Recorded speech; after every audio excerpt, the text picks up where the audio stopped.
Welcome back to my channel at The Movie Optimist, where I try and find the silver linings in even the worst of films. We live in a day and age where spoof movies have fortunately died. They've been buried long ago, and the thought of them coming back literally makes me sick. Because on one hand, you have some really good ones, like the first couple scary movie films with the Wayans brothers, but then it just started to get so oversaturated with terrible movies, and it was an excuse for like poor writers and directors to come and try and make a movie and excuse the fact that the script was terrible because it's hidden under the guise of a spoof movie, and they were just so bad. And I remember one of them being movie 43. That was like one of the last big budget, like straight to movies ones, and I was sitting in the theater watching it, and there were people there laughing, obviously, but it was just fucking one of the worst films I've ever seen. I mean, you got Hugh Jackman with a nutsack on his chin. We hit low. We hit rock bottom, boys, and we've climbed out. We've climbed out, but let's stay out. But without a doubt, the king of the spoof genre is Mel Brooks. Blazing Saddles. Young Frankenstein is a big one with a lot of people. A lot of people love that movie. Robin Hood, Men in Tights, History of the World. But by far, my absolute favorite is Spaceballs. Mel Brooks' iconic depiction of his version of Star Wars. And when I watched that movie growing up, it was so influential for me, especially in terms of the comedy that was in it. Those movies are just hysterical. Who is he? He's an asshole, sir. I know that. What's his name? That is his name, sir. Asshole. Major asshole. And his cousin? He's an asshole too, sir. Gun is made first class. Philip Asshole. How many assholes we got on this ship anyhow? Yo! I knew it. I'm surrounded by assholes.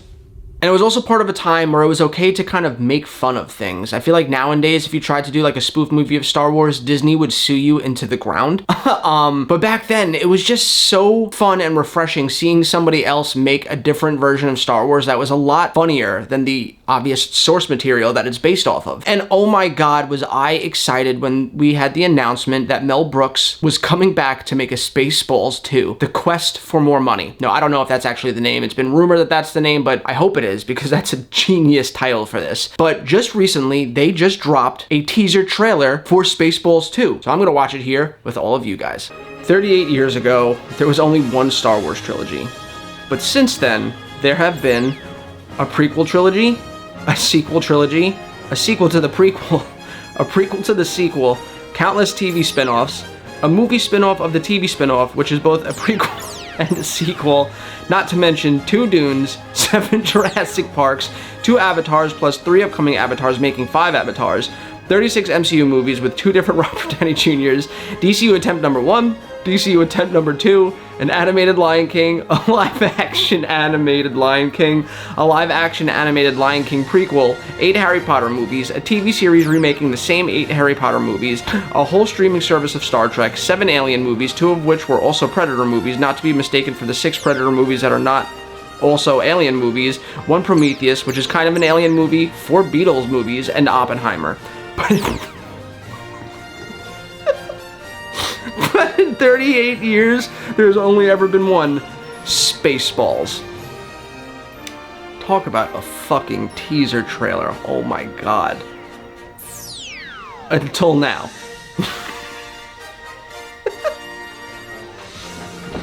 Is that it? Is there any footage or anything? After 40 years, we asked, what do the fans want? But instead, we're making this movie. Oh my God. May the Schwartz be with you.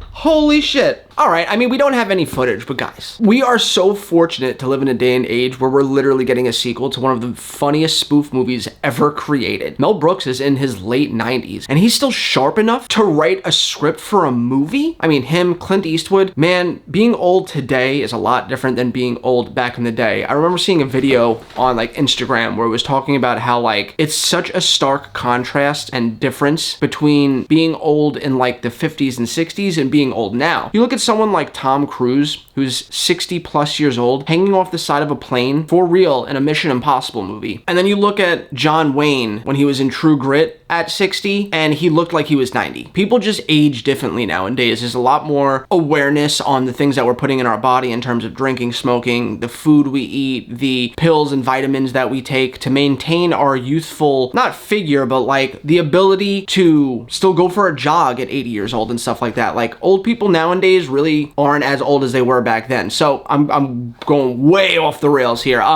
It's just amazing to see Mel Brooks at 98 years old still able to do something like this. I mean, you still got Clint Eastwood directing movies in his 90s as well. It's just so impressive, and I feel so honored to be in a day and age where I'm getting a sequel to Spaceballs, and it's getting done by the same man that brought us Spaceballs. It's not like it's some other young comedian coming off of stand-up and writing a Spaceball sequel. Like, it's from the same guy. And holy shit, on one hand, I hope that this movie lives up to the colossal set of standards that the first one laid out for it, but at the same time, I hope that this does not reinvigorate the spoof movie genre, because oh my god, I don't think I could bear going to those to review them for you guys. I don't know if I want to subject myself to that torture. I literally rather drag my nutsack through a mile of broken glass than watch more movies like Meet the Spartans. So yeah. Anyway guys, let me know what you think. Are you excited for this movie? This just shot up to one of my most anticipated films of the next 10 years. I'm not gonna lie, I am so deliriously excited about this. What do you guys think? Have you seen the original? Has my trailer reaction made you want to go and see it? If you haven't, let's talk about it in the comments down below. And as always guys, I hope you have a great rest of your weekend, and I'll catch you next time.